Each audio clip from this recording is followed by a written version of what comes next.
Hola, ¿qué tal? ¿Cómo están? Bienvenidos a Proyecto Apocalipsis. Un gusto poder saludarlos. Una nueva semana que Dios nos permite estar juntos para seguir recorriendo la Biblia, cosa que venimos haciendo de manera ininterrumpida todas las semanas, una vez por semana, desde abril del año 2024. Y hoy estamos cerrando un nuevo libro. Vamos a terminar el libro de Segunda de Samuel, el 10º libro de la Biblia. Y vamos a cerrar también una gran historia bíblica, la historia de David, por lo menos la que está registrada en Samuel. Porque bueno, ahora luego comenzaremos el libro de Reyes. En los primeros capítulos tenemos alguna cosita de David. Y después viene el libro de Crónicas, donde nuevamente se narra la historia de David, ¿no? Pero por lo menos estaremos cerrando su historia en el libro de Samuel, más concretamente el segundo libro de Samuel. Hoy vamos a ver los capítulos que van desde el 20 al 24. El título que hemos elegido es El último resplandor. El último resplandor. Y como siempre le vamos a contar por qué, ¿no? Le damos un título a cada tema en la recorrida que hacemos, en los capítulos que abarcamos, y le explicamos por qué elegimos ese título. Como les dije, vamos a ver del capítulo 20 al 24, los últimos 4 de este libro, y en el capítulo 23 comienza diciendo: estas son las últimas palabras de David. Dijo David, hijo de Isaí, el hombre que fue exaltado por el Altísimo. Qué gran privilegio, ¿no? El de David. Un hombre, un ser humano como nosotros, con aciertos, con errores, pero con una fe inmensa, ¿no? Y acá la Biblia lo describe como, entre otras cosas, como el hombre que fue exaltado por el Altísimo. El ungido del Dios de Jacob. El dulce cantor de Israel. En algún momento pensé también en ese título, ¿no? El dulce cantor de Israel. El Espíritu del Señor ha hablado por mí, y su palabra ha estado en mi lengua. El Dios de Israel ha dicho: me habló la roca de Israel. El que gobierna a los hombres con justicia, el que gobierna respetando a Dios, es como la luz matinal cuando sale el sol en una mañana sin nubes. Es como el resplandor que después de la lluvia hace brotar la hierba de la tierra. Y de acá sacamos esta palabrita, ¿no? Resplandor. Acá David dice, ¿no?, por inspiración divina, que el hombre que gobierna respetando a Dios, y no pensemos solamente en un gobernante, pensemos en nosotros, en el gobierno que cada uno tiene sobre su propia vida, ¿no? Dice, el hombre que gobierna respetando a Dios es como el resplandor que después de la lluvia hace brotar la hierba de la tierra. No sé si han tenido la oportunidad de ver, ¿no?, este lindo proceso de la naturaleza, un lindo lugar, ¿no?, con plantas, quizás algún jardín, algún bosquecillo, ¿no?, que después de la lluvia aparece ese resplandor, ¿no?, aparece algún rayito de sol y hace crecer la hierba, ¿no?, dice acá la Biblia.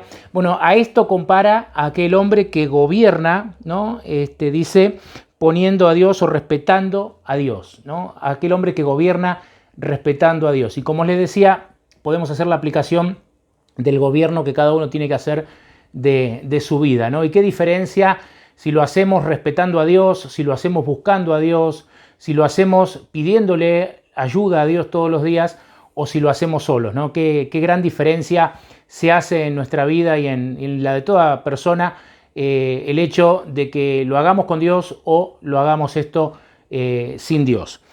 El resplandor. En el caso de David, el último resplandor. ¿Por qué el último resplandor? Porque justamente, como les decía, hoy vamos a ver las últimas acciones de David que están registradas en este libro, ¿no?, en el de Segunda de Samuel. ¿Cuáles fueron las últimas acciones de David registradas en este libro? Les recuerdo, si quieren ver los capítulos anteriores, que están todos en nuestro canal, no solo para seguir esta historia, sino desde el Génesis mismo, ¿no? Tenemos hasta aquí, desde Génesis hasta Segunda de Samuel, tenemos casi 100 capítulos, 90 y largos, que ustedes pueden acceder en nuestro canal, ¿no? Van a la parte de videos y ahí están todos, ¿no? Le hago este comentario por si no vieron algunos o por si se sumaron hace poco tiempo y quieren ver los anteriores. Recuerden que están disponibles en nuestro canal. Vamos al capítulo 20, entonces, de Segunda de Samuel. Y allí dice que había un hombre perverso llamado Seba, hijo de Bicri, de Benjamín, que tocó la trompeta y dijo: nosotros no tenemos parte con David ni heredad con el hijo de Isaí. Una de las últimas acciones de David que se registran aquí en el libro de Segunda de Samuel es esta nueva rebelión que él va a padecer. Otra vez, ¿no? Alguien cuestionando su reinado. Y nuevamente David va a tener que tomar alguna decisión, ¿no? Cuando David sufre la rebelión de su propio hijo, de Absalom, toma una actitud pasiva, huye de Jerusalén, que fue lo que vimos la semana pasada, y finalmente, bueno, se da un enfrentamiento y Dios permite una serie de circunstancias donde David vuelve a Jerusalén. Ahí lo habíamos dejado la semana anterior, pero lo cierto es que cuando Absalón se rebela contra él, se lo ve a David con una actitud un tanto pasiva, ¿no? Obviamente, enfrente estaba su hijo, él, como vimos, no quería la muerte de su hijo, no quería el mal de su hijo, y lo vemos en una actitud bastante pasiva frente a esa amenaza de rebelión. Si nos vamos más atrás, cuando su hijo Amón, el que Absalón mandó matar, comete, ¿no?, una situación de abuso contra su propia hermana, hija también de David, al rey también se lo ve en una actitud un tanto pasiva, ¿no?, sin aparente actividad en favor de la justicia. Y todo esto, habíamos visto la semana pasada, mucho tenía que ver con los pecados que David había cometido en el momento de su vida que él se aleja de Dios, ¿no? Al haber cometido una serie de pecados, David es como que se sentía culpable, seguramente no se sentía en condiciones de ir y hacer justicia. Evidentemente todo eso influyó mucho en su vida. Pero acá David va a tener una actitud distinta, ¿no? David, que ya había sido restituido a Jerusalén y que seguramente había aprendido, ¿no?, de las circunstancias que le había tocado pasar ante esta rebelión, ¿no? Lo vemos a David activo. Y enseguida David, en el versículo 6, le dijo a Abisai, uno de sus generales, le dijo: Seba, hijo de Bicri, nos hará ahora más mal que Absalom. Toma pues los siervos de tu señor y ve tras él, no sea que haya ciudades fortificadas y se nos escape, ¿no? Acá lo vemos a David entonces que no se esconde, ¿no?, y que va contra la causa que lo estaba amenazando nuevamente, ¿no? Va contra esta rebelión incipiente. Lo vemos a David, podríamos decir un dicho, ¿no?, una frase que se usa mucho en nuestros tiempos, tomando el toro por las astas, ¿no? A un David activo, no al David pasivo de Absalón y de Amón, sino a un David activo que da instrucciones y que dice: hay que terminar con esta rebelión antes de que nos vaya peor, ¿no?, antes de que crezca y después tengamos un problema mayor que el que teníamos antes. Entonces, en estos últimos resplandores de David, lo vemos a un David con iniciativa, ¿no?, y con iniciativa para la justicia y con iniciativa para sofocar el mal. Así que es un dato positivo ver a David, ¿no?, con esta actitud en la última parte ya de su vida que se narra aquí en el libro de Segunda de Samuel. Si nosotros seguimos avanzando, bueno, vamos al capítulo 21 y ahí nos mete en otra situación. Dice que en los días de David hubo hambre durante 3 años seguidos. David consultó al Señor. Y esto también es importante. Una situación de hambre, una situación que tenía mal a toda la gente, ¿no?, y a todo el pueblo. ¿Y qué es lo que hace David? Lo que tantos hombres de Dios han hecho y hemos estudiado ya en episodios anteriores, ¿no? David consulta a Dios. David, ante esta situación de hambre, ¿no?, de escasez que estaban pasando, toma la mejor decisión: consultar a Dios, a ver qué es lo que tenemos que hacer, por qué nos está pasando esto, ¿no? En primer lugar, porque si Dios promete bendecir a sus hijos, ¿por qué estamos pasando por esta situación? ¿Qué tenemos que hacer, ¿no?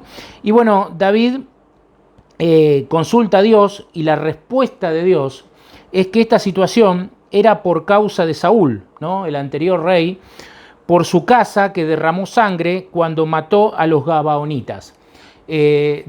Saúl había obrado mal matando a los gabaonitas, ¿no?, que tenían un juramento de por medio y una alianza con Israel, y Saúl los mata, y esa injusticia, ¿no?, es como que aflora ahora, y Dios dice: está pasando esto porque hubo una situación de injusticia, porque cuando Israel, recordemos esto, ¿no?, cuando Israel hacía una alianza con alguien, lo que estaba en juego era el nombre de Dios, ¿no?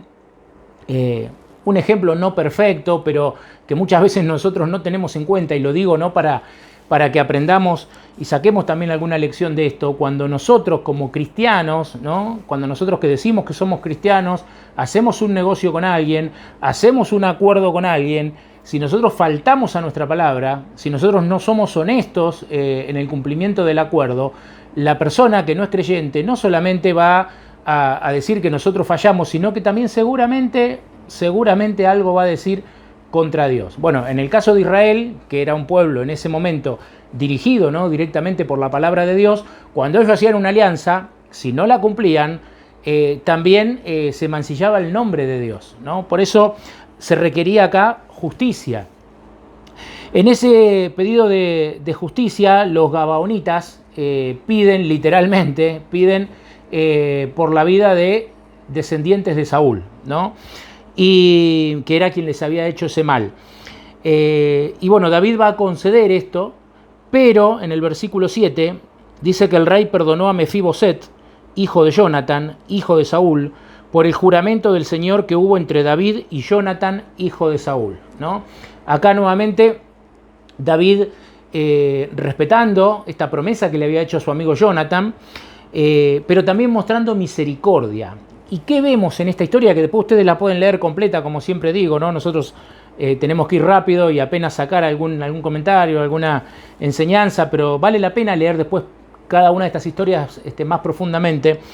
Yo lo que veo en el capítulo 21 es a un David consultando a Dios y actuando con justicia, pero también con misericordia, ¿no? Con justicia para con los gabaonitas que habían sido afrentados, pero con misericordia para Mefiboset, ¿no?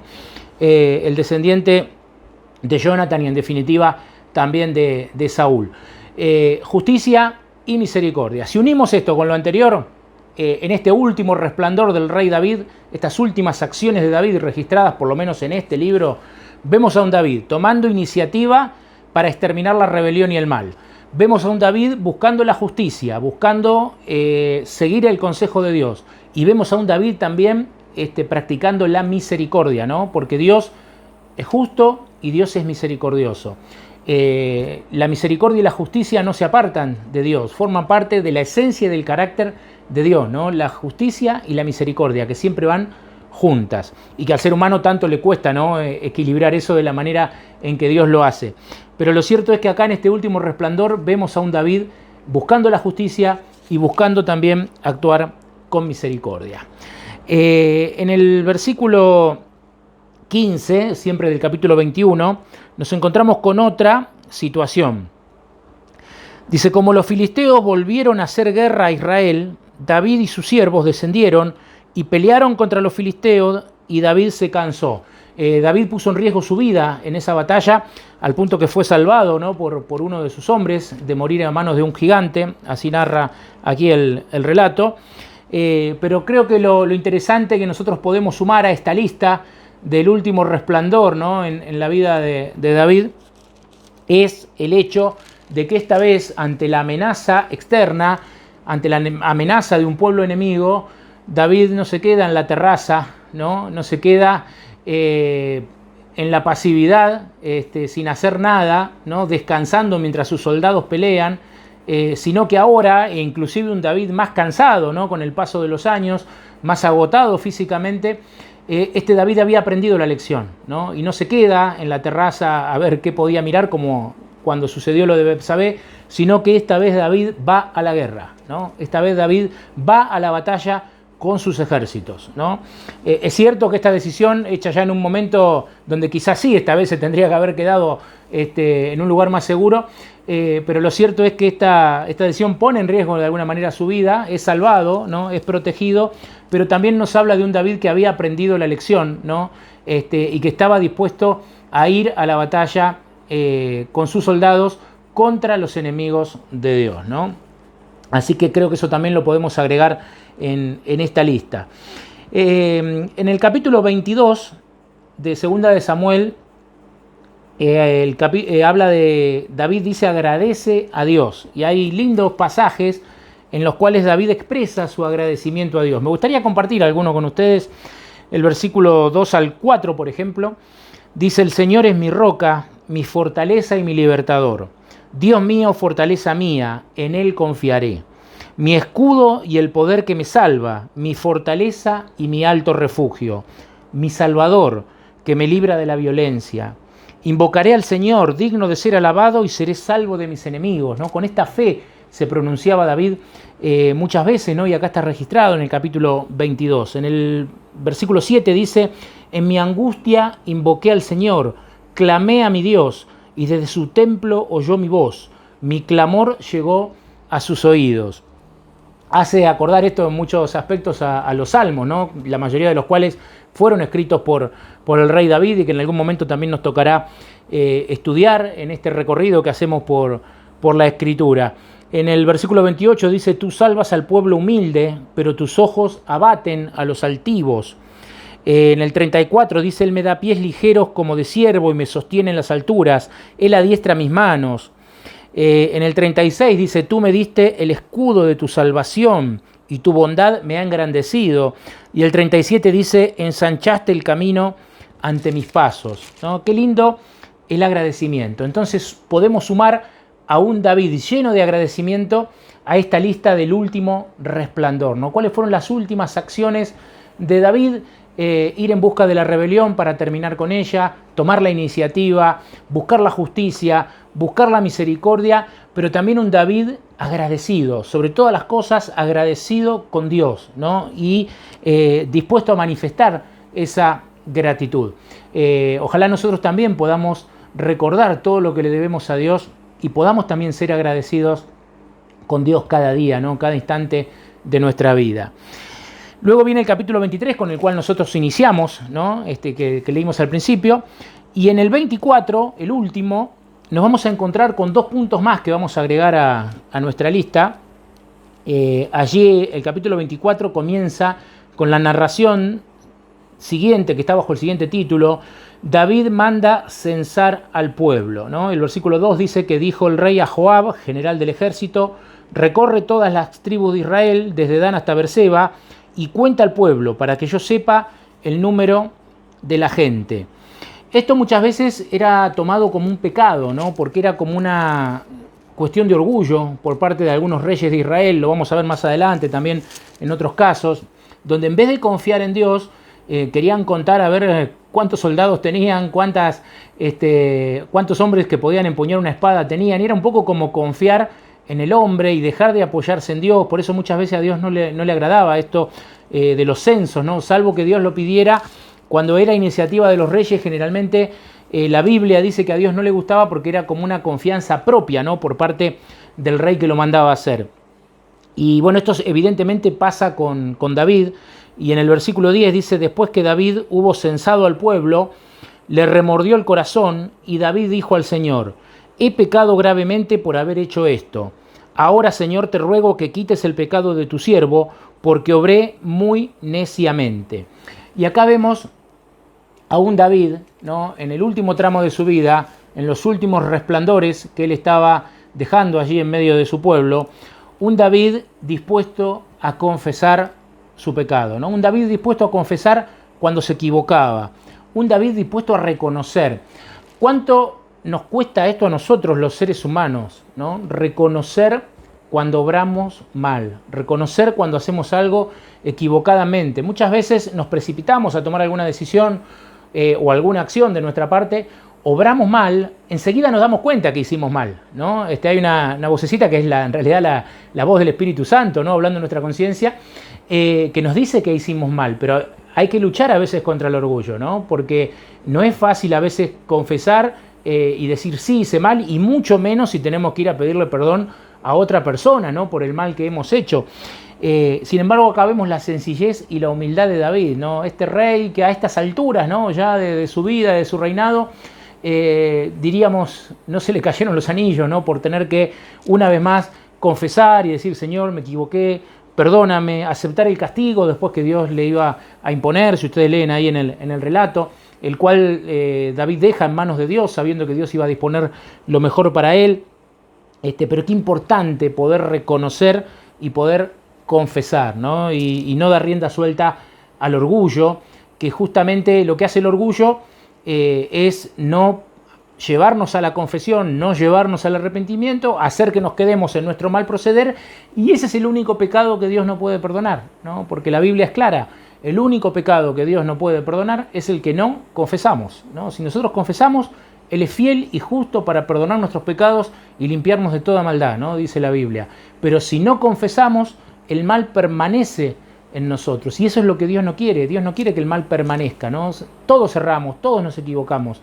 Lo bueno es poder confesar, poder manifestar arrepentimiento, ¿no? Y siempre primero a Dios. Y después, si hemos herido a alguna persona, si hemos dañado a alguna persona, también corresponde ir a hacerlo con la persona, ¿no? Pero siempre primero, en primer lugar, a Dios. El último punto, o los últimos puntos que me gustarían, en realidad dos más quisiera que veamos, en el versículo 17, cuando David dice, vio al ángel que hería al pueblo, dijo al Señor, yo pequé, yo cometí el mal. ¿Qué hicieron estas ovejas? Te ruego que tu mano se vuelva contra mí y contra la casa de mi padre. Acá vemos un David dispuesto a interceder, ¿no? Algo que también todos los grandes hombres de Dios han hecho, ¿no? Desde Abraham intercediendo para que Dios no destruyera allí a los justos que hubiera en Sodoma y Gomorra, Moisés, ¿no? Tantas veces intercediendo por su pueblo, y acá lo vemos a David intercediendo, diciendo yo fui el que me equivoqué, yo fui el que pequé, yo fui el que hice el mal, intercediendo por los demás, demostrando en esto la actitud de Cristo, ¿no? Porque si algo es Cristo, además obviamente de nuestro Salvador, Cristo es nuestro intercesor, ¿no? La Biblia dice que Él es el que intercede por nosotros, y al hacer esto, hombres como David están imitando a Cristo, ¿no? Y todo verdadero cristiano, todo verdadero creyente, todo verdadero hijo de Dios va a tener siempre esta actitud de intercesión, ¿no? De tratar de interceder. Todo hijo de Dios va a buscar siempre la reconciliación a través de la intercesión, ¿no? El último punto, amigos y amigas, versículo 21. Allí, o mejor dicho, desde el versículo 19, ¿no? En adelante, vemos a un David que va a buscar adorar a Dios, ¿no? Voy a leer en realidad desde el 18, si me disculpan, me vuelvo a corregir. Dice, ese día Gad fue a David y le dijo, sube y haz un altar al Señor en la era de Arauna, Jebuseo. Y David subió conforme al dicho de Gad, como el Señor le había manifestado. Cuando Arauna vio al rey y a sus siervos que venían hacia él, salió y se inclinó ante el rey, rostro en tierra.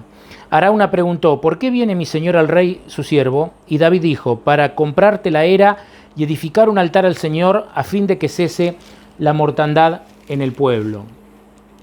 Y acá vemos a David adorando, ¿no? Los últimos versículos, el 24, dice que el rey respondió a Arauna, porque el rey no le quería vender, le quería dar las propiedades, y David le dijo, no, sino por su precio te lo compraré.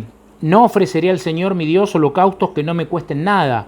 Entonces David compró la era y los bueyes por 50 siclos, que son 570 gramos de plata, y David edificó allí un altar al Señor, y sacrificó holocaustos pacíficos, y el Señor oyó las súplicas del país, y cesó la plaga en Israel.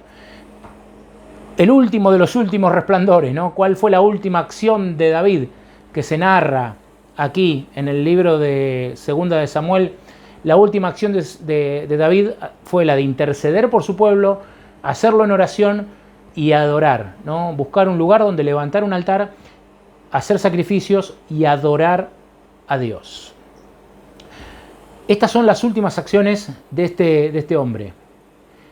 Buscar la justicia, buscar la misericordia, interceder, adorar, agradecer, ¿no? Qué lindo que podamos imitar estas acciones de David. Ojalá, ¿no? Ojalá nos quede mucho todavía por resplandecer, ¿no? Pero que nuestros últimos resplandores, el día que nos toquen, ojalá que sean en este camino, ¿no? Ojalá que sean en el mismo sentido que David, en la búsqueda de Dios, en la búsqueda de la misericordia, en la búsqueda de la justicia, en la búsqueda de la intercesión, de poder ayudar a otros. Ojalá que el día que nos toque, ¿no? Ese último resplandor vaya en el mismo sentido.